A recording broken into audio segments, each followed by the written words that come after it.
नमस्कार, मैं डॉक्टर मुसर्रत जहां एमबी फोकस में आपका स्वागत है। जैसा कि आप जान रहे हैं, मानसून जाने वाला है और डेंगू का खतरा आने वाला है। आइए मैं आपको डॉक्टर मृत्युंजय कुमार से मिलाने जा रही हूं, जो हमें डेंगू से कैसे बचा जा सकता है वो बताएंगे। नमस्कार सर, आपका बहुत बहुत स्वागत है। मानसून ख़त्म होते ही लोगों में सबसे ज़्यादा डर डेंगू का हो रहा है और हमारा चर्चा का विषय आज डेंगू है। और सर ये सवाल मुझे सारे लोगों को जानना है कि डेंगू ये 2-3 सालों में डेंगू का इतना प्रकोप क्यों हो गया है। सबसे पहले सुनने वालों को मेरा नमस्कार और आपको भी मेरा नमस्कार।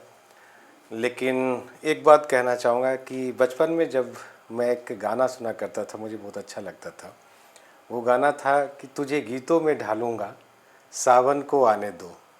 लेकिन आज अगर किसी दोस्तों से अगर आपको मजाक करना हो तो वो यही कहेगा, तुझे डेंगू से कटवाऊँगा, सावन को आने दो। तो हर सावन के बाद लगभग डेंगू का आना तय होता है, क्योंकि यही सीज़न ही है डेंगू के पनपने का। एक्चुअली हमने देखा है कि विगत 2-3 सालों में डेंगू की जो मरीज़ हैं उनकी संख्याएं बढ़ रही हैं। पिछले साल तो काफ़ी भयानक स्थिति थी बेगूसराय में, महामारी जैसी फैल गई थी। हर घर में, घर क्या पूरे गांव में चला गया था। और ये एक बहुत बड़ा आर्थिक बर्डन होता है, आर्थिक बोझ होता है आम परिवार के लिए कि अगर उसके 5 लोग, घर के 5 लोग अगर बीमार हो गए डेंगू से, सबका इलाज करा रहा है, तो एक मध्य वर्गीय फैमिली के लिए बहुत बड़ा बोझ होता है। तो इस बार जैसा मेरा मानना है, हो सकता है कि मैं गलत हो जाऊं, लेकिन लग रहा है कि पिछली बार की तरह जिस तरह से डेंगू थी, शायद उस तरह से डेंगू ना आ पाए। वजह इसकी वजह होती है कि अगर आपको एक बार डेंगू हो जाता है तो उसकी जो इम्यूनिटी होती है आपके शरीर में लाइफ लॉन्ग होती है। जनरली होता क्या है कि डेंगू में 4 प्रकार के सब टाइप वायरस होते हैं। डेंगू 1 से करके 1, 2, 3 और 4 होते हैं। तो जनरली होता क्या है कि आपको जब एक ही प्रकार के डेंगू अफेक्ट करते हैं, एक ही प्रकार के डेंगू से आप प्रभावित होते हैं, तो वो उतना खतरनाक नहीं होता है। उसमें बिरले ही मौत होती है। साधारणतः सेल्फ लिमिटिंग होता है। सेल्फ लिमिटिंग कहने का मतलब खुद ब खुद ठीक होने वाली बीमारी होती है और जनरली 2 दिन से लेके 7 दिन तक लगभग ये होके ख़त्म हो जाता है। अब ये हर आदमी की इम्यूनिटी पर डिपेंड करता है कि किसको 2 दिन में ठीक हो जाएगा और किसको 7 दिन तक भी ये लेके जा सकता है। तो पिछली बार जितनी डेंगू हुई थी और उसमें जो इम्यूनिटी जिस तरह से हम लोग का बन चुका है, तो मुझे लगता है कि उस तरह से नहीं होनी चाहिए जिस तरह से पिछली बार हुआ था। सर, डेंगू से बचाव के लिए बहुत कुछ बोलते हैं कि पानी नहीं रहना चाहिए और डेंगू का मच्छर दिन में काटता है, तो और क्या बचाव करना चाहिए? देखिए, डेंगू से बचाव का एक ही रास्ता है कि मच्छर से बचना होगा। एडीज़ मच्छर होती है, सब लोग जानते हैं। उसमें भी मादा मच्छर जो होती है वो ही ज़्यादा काटती है। और इस काटने की वजह है कि उनको जब वो अपना अंडा देती हैं तो उनको प्रोटीन चाहिए, तो ब्लड से अच्छा कोई प्रोटीन है नहीं, इसीलिए वो काटते हैं। और सबसे बड़ी बात है कि ये डे बाइटर्स होते हैं, दिन में काटते हैं। तो बहुत लोगों से आपने सुना होगा कि मच्छरदानी लगा के सो ताकि डेंगू ना हो। बहुत स्लोगन है हाँ, कि मच्छर डेंगू से बचना है तो मच्छरदानी लगा। ये मिसकंसेप्शन है, ये मिसकंसेप्शन है। ऐसा कुछ नहीं, ये डे बाइटर्स होते हैं और इनके काटने का एक स्पेसिफिक जगह होता है। ये अगर आपको काटेंगे तो देखिएगा गर्दन के खुले पार्ट में काटेंगे, हील वाले एरिया के पास में आपको काटेंगे। तो ये 2 एरिया इनका काफ़ी फेवरेट साइट होता है और उसी जगह पर ये काटना पसंद करते हैं। ये तो हो गया मच्छर से बचने के लिए। आपको एक ही उपाय है कि मच्छर को ख़त्म करना होगा, जो इतनी आसान प्रक्रिया नहीं है। ये मच्छर ऐसा है कि अगर आप जो हम लोग पानी का बोतल से जो पानी पीते हैं और जो पानी पीते हैं और उसके जो ढक्कन में भी अगर पानी रह गया तो ये वहाँ पर भी अपना अंडा दे सकते हैं और वो वहाँ से भी डेंगू मच्छर का जन्म हो सकता है। तो ये एक ढक्कन का पानी में भी हो सकता है, वो भी खतरनाक है। वो भी खतरनाक है। तो आपको ये ख्याल रखना है कि कहीं भी स्टेगनेंट वाटर ना हो, यानी कि जिस पानी में ठहराव हो वो ना होना चाहिए। और सिर्फ मच्छर मारने से ही नहीं होगा, बल्कि इसके लार्वा को भी मारना होगा, जो कि अंडा जिसे कहते हैं। इसके अंडे के साथ एक खासियत ये है कि ये अंडा 1 साल तक रह सकता है वातावरण में।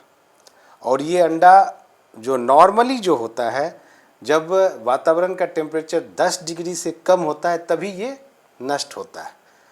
अदरवाइज ये वातावरण में सरवाइव करता है, और जैसे ही उसको अनुकूल वातावरण मिलता है फिर से वो होना शुरू हो जाते हैं। तो आपको समाप्त करने के लिए दोनों को टारगेट करना होगा, अंडा को भी और मच्छर को, दोनों को। कीटनाशक दवाई का कुछ असर इस पे? हाँ, होता है। देखेंगे कि पिछले बार भी नगर निगम में छिड़काव होती थी मच्छर मॉस्किटो रिपेलेंट के साथ, मच्छर मारने की जो जितने भी होते हैं बहुत सारे केमिकल्स फॉगिंग। होते हैं, फॉगिंग होते हैं, करते हैं, तो वो सब करते हैं। दूसरा आपको ये भी करना चाहिए कि जहाँ पे स्टेगनेंट वाटर है वहाँ पर अगर आप कोई ऑयल दे दे, तेल तरह की कोई चीज़ दे दे, तो उस जगह पर भी जनरली इस ये मच्छर जो है सो अंडा नहीं दे पाता है। जो देता भी है वो ख़त्म हो जाते हैं।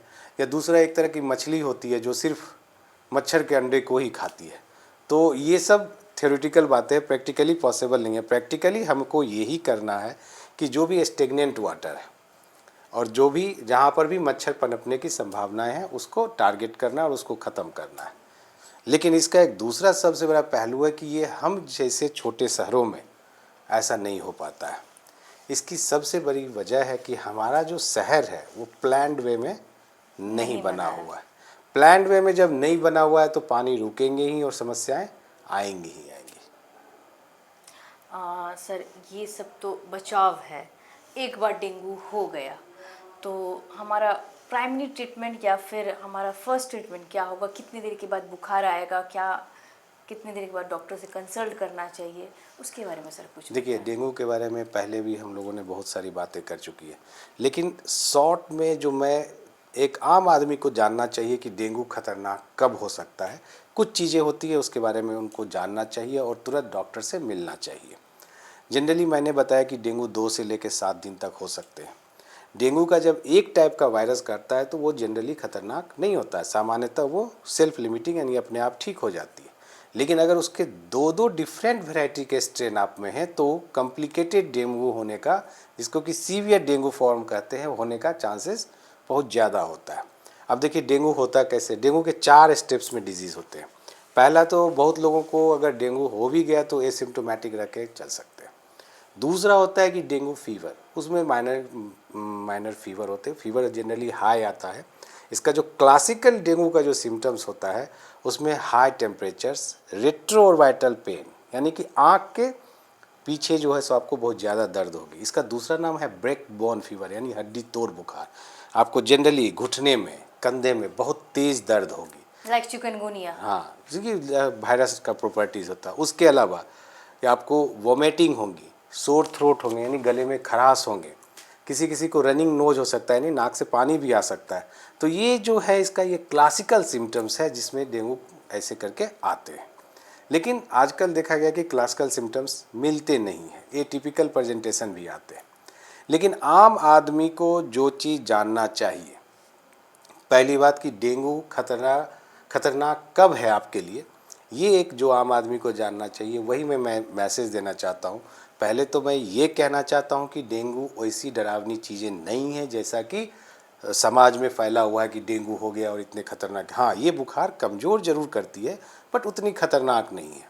हाँ, खतरनाक होने के कुछ कुछ सिम्टम्स है जिसको कि आपको जानना चाहिए।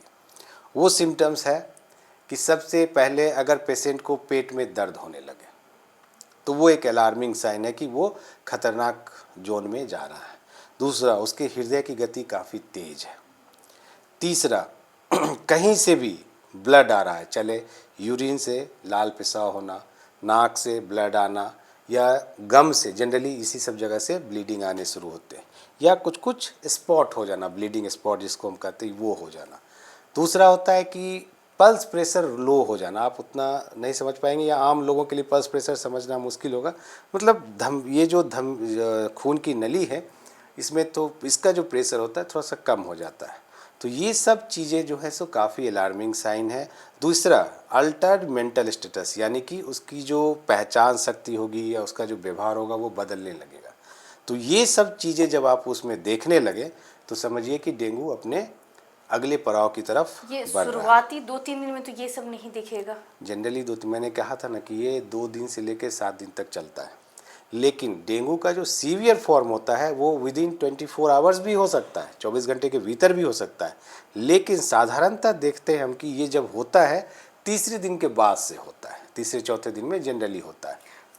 प्लेटलेट्स इसमें तो मत पूछिए कि प्लेटलेट्स काउंट इतना इफेक्ट करता है। सारे लोग जिस तरह से प्लेटलेट्स पे जाते हैं तो कितना प्लेटलेट्स डाउन हो जाता है जब लगा कि दिस इज़ बैड साइन अब, या फिर अब बहुत हो गया, अब तो कुछ करना चाहिए। देखिए, होता तो ये है कि कहा जाता है कि 10,000 से नीचे अगर प्लेटलेट हो तो प्लेटलेट ट्रांसफ्यूज करना चाहिए, लेकिन हम लोग 20,000 में ही प्रिकॉशन रखते हैं कि करना है।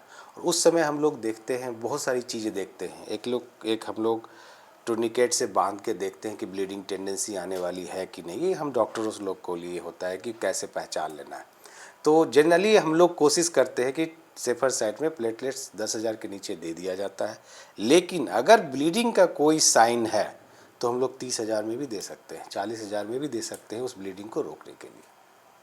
आपने जैसे बोला कि पेट में दर्द, ये तो बहुत मतलब ये सुना था कि जैसे आईसीयू में पेशेंट जैसे पिछले साल बहुत ज़्यादा एडमिट हुए थे, अब बहुत सीवियर होते हैं, जो इंटरनल ब्लीडिंग होते हैं, उसके बारे में कुछ बताएं सर। देखिए, पेट में दर्द दो वजह से होते हैं। एक तो उसमें डिहाइड्रेशंस होते हैं, दूसरा होता है क्या कि जो उस पर कैपिलरी लीक होता है। कैपिलरी मतलब आप नहीं समझेंगे कि हाँ, वो हमारी धमनी का सबसे छोटा छोटा सिरा होता है, वहाँ से खून का जो रिसाव होता है वो बाहर की तरफ चलने आता है। तो उस सब की वजह से क्या होता है कि जिसको कि कैपिलरी लीकेज करने की वजह से पेट में जब पानी जमा होने लगता है, दर्द होने लगता है, पहली बात। दूसरी बात, पेट में दर्द होने की वजह से डिहाइड्रेशन की वजह से भी पेट में बहुत ज़्यादा दर्द होता है। तो ये दो तीन चीज़ हैं जो जिसकी वजह से पेट में इसमें दर्द होता है। तो सर इसका सीवियरिटी क्या होगा, कितना मतलब कितना बचा सकते हैं और कितना मोर्टेलिटी अगर रेट है अगर इसमें? अगर आप टाइमली जाते हैं, अगर आप डॉक्टर के पास टाइमली जाते हैं तो with treatment generally 2 to 5% mortality है। सीवियर फॉर्म का मैं बात कर रहा हूँ, Severe जो का? सीवियर फॉर्म है विथ अगर समय पर डॉक्टर के पास पहुँचते तो इसकी मोर्टेलिटी 2 से 5% है। लेकिन अगर ये पेशेंट अनट्रीटेड है, यानी कि आपने अगर उसके सीवियर फॉर्म को नहीं पहचाना और डॉक्टर से संपर्क नहीं किया, तो ये मोर्टेलिटी कई गुना बढ़ के अप टू 20% हो सकता है, यानी 100 में से 20 लोगों की जान जा सकती है। पिछले साल बहुत सारे लोगों का देखा कि वैसा कुछ खास सीवियरिटी नहीं दिखा, बट मोर्टेलिटी हो गई किसी भी कारण, मतलब डेंगू ही उसकी वजह बताई गई। क्या वजह हो सकता है कि इस तरह का? देखिए मैडम, जब भी कोई डिजीज़ होती है, हर डिजीज़ की अपनी कोई ना कोई मोर्टेलिटी होती है। तो डेंगू भी उससे अलग नहीं है। डेंगू में भी मोर्टेलिटी होती है, मलेरिया में भी मोर्टेलिटी होती है, लेकिन हम उसके बुरे पक्ष को देख के बाकी 99% जो ठीक हो रहे उसको ना देखें तो ये तो मुझे लगता है कि ये न्याय नहीं होगा, या ये फेयर नहीं है कि हम बुरे चीज़ को देख के डर रहे हैं। तो जनरली नहीं होते, जिसकी इम्यूनिटी स्ट्रांग होती है वो लड़के बाहर चले आते हैं। सर जैसे हाई ग्रेड फीवर हमारे घर में भी हुआ, बाकी हम लोग बहुत क्लोज से सब कुछ देखे हैं, इस फील्ड में हैं, तो हाई ग्रेड फीवर होता, फीवर नहीं उतरता है, तो उसमें क्या करना चाहिए? अगर हाई ग्रेड डेंगू में तो हाई ग्रेड बुखार आती है, 105, 106 आती, तो आप अगर बुखार दवाई से नहीं उतरती है तो स्पंजिंग करें, जितना भी हो सके उसको स्पंजिंग करें, पानी से बर्फ़ से बॉडी को ठंडा करने की कोशिश करें, वो बेहतर है और कारगर सिद्ध होता है, तो उससे बुखार उतर जाती है। लेकिन एक बात हमेशा याद रखना होगा कि डेंगू के समय में आजकल हम देखते हैं कि कोई भी लोग एस्क्लोफेनेक टाइप का दर्द का दवाई दे देते हैं, नहीं देना चाहिए, क्योंकि डेंगू एक ऐसा बुखार है, या किसी भी बुखार में दर्द की दवाई से परहेज करना चाहिए। आम लोगों के पास जाइए या आम दुकान में चले जाइए या कोई छोटे से जो प्रैक्टिस करते हैं उनके पास चले जाइए, तो होता क्या है कि एक्चुअली वो लोग दर्द की दवाई का साथ पैरासीटामोल भी उसमें मिला के देते हैं। तो दर्द की जो दवाई होती है वो काम पैरासीटामोल से बेहतर करता है, पेशेंट अपने आप को काफ़ी कंफर्टेबल महसूस करता है। लेकिन होता ये है कि वो उसमें जो होती है उसमें प्लेटलेट्स को जब काम करता है या प्लेटलेट्स मिलके जब थक्का बनाता है तो उसके रोकने की क्षमता, उसके जुटने की क्षमता को ये दवाई और कम कर देती है, जिसके वजह से ब्लीडिंग जो हमारा मान लीजिए उदाहरण के तौर पर 10,000 पे होता, वो ब्लीडिंग आपको 20,000 25,000 पे ही शुरू हो जाएगा। तो इसीलिए जल्दी ठीक होने के चक्कर में कुछ ऐसा दवा ना ले जो कि आपके सेहत के लिए बहुत ज़्यादा नुकसानदायक साबित। धारणा बनी हुई है सर। मुझे लगता है कि मैक्सिमम मैंने लोगों को देखा कि डॉक्टर के मना करने के बाद भी बकरी का दूध और पपीते का जो पत्ता वाला है वो शायद ही कोई मानते होंगे, वो लेते ही लेते, बट डॉक्टर मना करते। तो क्यों मना करते हैं? मैं इसका एक वाकया सुनाता हूँ। पिछले साल की बात है। एक पेशेंट मेरे पास आया था, उसे बुखार भी हो रही थी और वोमिटिंग हो रहा था। तो डेंगू में वोमिटिंग होती है, डायरिया नहीं होता है डेंगू में, बट वोमिटिंग होती है। तो वो वोमिटिंग करते हुए आया, तो आया इतना कि उसकी बीपी थोड़ी सी कम हो गई थी। डेंगू में तो ऐसे ही ऑलरेडी थोड़ा सा डिहाइड्रेशन रहता है, तो बीपी थोड़ी कम होती है। तो हमने उसे एडमिट किया। एडमिट करते समय जब हम उसका इलाज चल रहा था, उसी दौरान देखे कि वो दूध ला के दे रहा है। तो मैंने पूछा कि भाई क्या है? तो उसने कहा कि ये सर बकरी का दूध है, प्लेटलेट कम गया इसलिए मैं इसको दे रहा हूँ। तो मैंने उसे समझाया था कि ऐसा कोई दूध नहीं है जिसकी वजह से कि आपका प्लेटलेट बढ़ने वाला है। हुआ एक्चुअली क्या था कि वो लोग पपीता का जो शायद पत्ते का ऊपरी सिरा लोग खाते हैं और बकरी का दूध पीते हैं। ये सब पीने के बाद बकरी के दूध का स्मेल अच्छा नहीं होता है। अगर आप भी उसे स्मेल करेंगे तो दैट वाज लगेगा वेरी मन स्टिंकिंग। एग्जैक्टली आप वोमिट कर सकती हैं। तो वो एक्चुअली डेंगू की वजह से परेशान कम था, ये पपीता और उसकी वजह से बकरी के vomiting। दूध की वजह से ज़्यादा परेशान था। तो ये सब अफवाहें हैं, इसका कोई भी वास्तविकता से लेना देना नहीं है और इन सब अफवाहों से दूर रहना चाहिए और हो सके तो सेवन ना करें। और वो भी कच्चा दूध पीने का कोशिश करते थे, बकरी का कच्चा दूध। हाँ, कच्चा ही दूध ये तो सबको ये तो पिलाते हैं। और ये तो और अनहाइजेनिक है, ये स्वास्थ्य के लिए तो कतई अच्छी बात नहीं है। हाँ, आफ्टर डेंगू जो सबसे बड़ा ड्रॉबैक आता है कि लीवर में प्रॉब्लम हो जाते हैं, तो उसके बारे में सर कुछ हमें देखिए मैडम, डेंगू में लीवर डीअरेंज्ड होते ही है, ये डेंगू का लक्षण है। डेंगू का अगर आप जांच करिएगा, उस जांच में आप देखिएगा कि उसके लीवर में प्रॉब्लम रहते ही रहते हैं। तो ऐसा नहीं है कि डेंगू की वजह से लीवर जो ख़राब होते हैं वो परमानेंट होते, ऐसा नहीं है। मैंने पहले ही कहा कि ये सेल्फ लिमिटिंग यानी स्वयं ही खत्म होने वाली बीमारी है। तो ये ऑटोमेटिक खत्म होता है। डेंगू के खत्म होने के बाद 3-4 दिन में जैसे ही बॉडी में आपकी स्ट्रेंथ आती है, धीरे धीरे सारे सिम्टम्स और डेंगू के द्वारा जो भी नुकसान किया गया सब खत्म हो जाता है। सर अंत में एक एडवाइस दे दें कि डेंगू से लिटरली कैसे बचना है, और नहीं भी अगर बच पा रहे हैं, हो गया है डेंगू, तो फिर क्या करें? देखिए, डेंगू से बचने का सबसे बेहतर उपाय है कि सबसे पहले तो जहाँ पे पानी जमा हुआ है आपके आसपास, उसको तो उस सोर्स को ख़त्म करिए। उसके बाद फॉगिंग वगैरह जो होता है वो तो करवाइए। और दूसरी बात, जब भी आप बैठे हों तो कोशिश करिए कि मॉस्किटो रिपेलेंट जो होता है बॉडी में लगाने वाला, आप वो लगा के बैठिए। अगर वो लगाते हैं तो फिर मॉस्किटो आपको बाइट ही नहीं सर करेगा। बच्चों में जैसे स्कूल जाते हैं बच्चे, तो वहाँ पे कैसे हम लोग ये यूज़ करें बच्चों के लिए, जो मॉस्किटो का जो ऑयल आता है जिससे मच्छर दूर होते हैं, काफ़ी स्मेल होते हैं, तो बच्चे की सेहत पे तो वो असर पड़ सकता है। नहीं, तो वो रिपेलेंट की बात नहीं कर रहा हूँ। अभी मॉस्किटो रिपेलेंट जो आता है वो अपने स्किन पे लगा सकती है, क्रीम फॉर्म में भी आते हैं। हाँ, उसका यूज़ करना उसका चाहिए। यूज कर सकते, उसका यूज़ करने पे फिर आप बच्चे को उसको लगा के आप भेज सकते हैं स्कूल। अब बाकी देखिए, सिंपल सी बात है, जब तक हम लोग अवेयर नहीं होंगे, हमने क्या बोला कि अनप्लैन्ड अर्बनाइजेशन, यानी कि हम लोग का जो शहरीकरण हुआ उसका कोई प्लानिंग ही नहीं है। तो जब प्लानिंग नहीं हुआ तो इस तरह के प्रॉब्लम होंगे ही होंगे। ये 2-3 साल में आने का सबसे बड़ा वजह क्या क्राउड है, पॉपुलेशन? एक वजह ऑब्वियसली पॉपुलेशन है, क्योंकि डेंगू मच्छर को इंसान चाहिए। तो पॉपुलेशन का इतना बढ़ना भी डेंगू के बढ़ने के लिए एक सहायक सिद्ध होता है। और क्योंकि डेंगू का जो मच्छर होता है वो ज़्यादा दूर तक जाता नहीं है, तो जब उसको पास पास में ही शेल्टर मिलता है तो वो बहुत तेज़ी से फैलना शुरू हो जाता है।